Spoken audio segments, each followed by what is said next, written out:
Hello everyone, welcome. It is Caretaker Zalendis, and today we're going to do a bow showcase. I'm going to show you guys all the bows, what the rune attacks do, and that's pretty much about it I can do. They don't really have a charge attack or anything like that. So let's start off with the Laquered Bow. It's got arrow, evasive shot, fire shot, and ice shot. And these are offhands. These are considered offhand, so you can use these with your one hand. So if I have a mace, you can also use a bow. And you can also benefit from the enchantments that you get on here. So anything you can equip in your main hand and your offhand, they all benefit, including the enchant. So let's get into the Laquered Bow. Alright, so it's normal shot. It costs 10 energy. You can kind of charge it up a little bit too. Then it has, actually I forgot, what is that called again? Evasive shot, which I don't think you can charge. Nope, can't charge.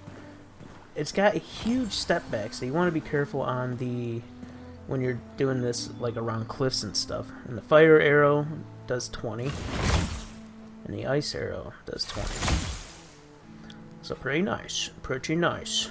It's a good versatile bow. Now let's talk about the Pale Ash. So it's got arrow and knockout shot. Knockout shot actually hits pretty hard.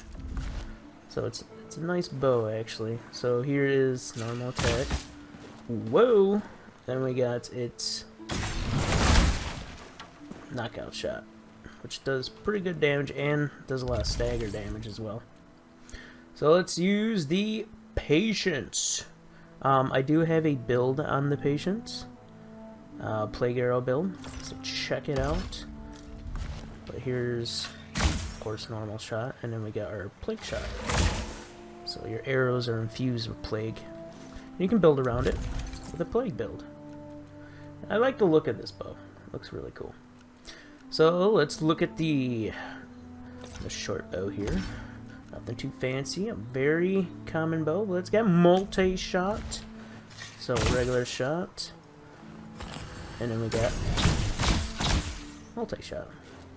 I'm gonna see if you can actually charge it up and fire more. So let me charge it. Oh, yeah.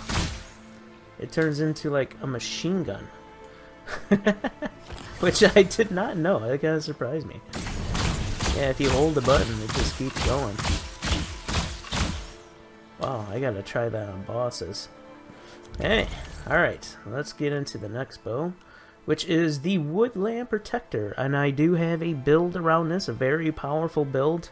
Comes with arrow and lightning arrow, and this is a crafted recipe bow. You gotta get the recipe for this bow.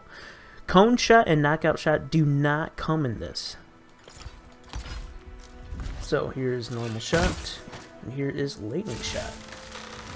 One of my favorite moves. I love lightning.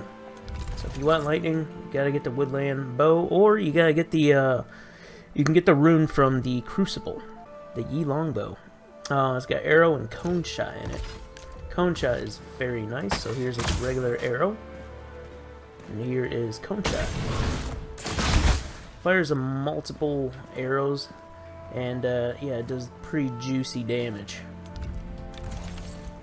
Alright, so that is it for bows. And since this is a kind of a short video, I'm actually gonna show you guys what the max damage on these are. So I'm gonna go blow some fallen embers for you guys. Alright, so our dex-based scaling bows max out at 182 damage for the Laquered Bow, Short Bow, and the Yew Longbow, and that's with 90 points in the dexterity. That is the max. And that's not with these being exalted either. Alright, next up we have the Faith and Dexterity-based bows, and they max out at 179 damage.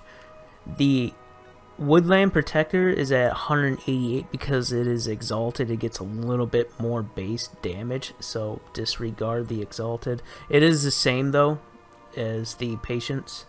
So you're gonna need 49 Dex and 49 Faith to max these completely out. Alright, then we have the Pale Ash Bow, which is a mix of Dex and intelligence, and this one is 50 and 50 in both in dex and intelligence. So this is the max scale for this one. Maxes out at 182 damage. And that is it, folks. Like I said before, I got a build on the Woodland Bow, and I got a build on the Patience Bow. And that's it. You guys all have a super fantastic day. Take care. Peace.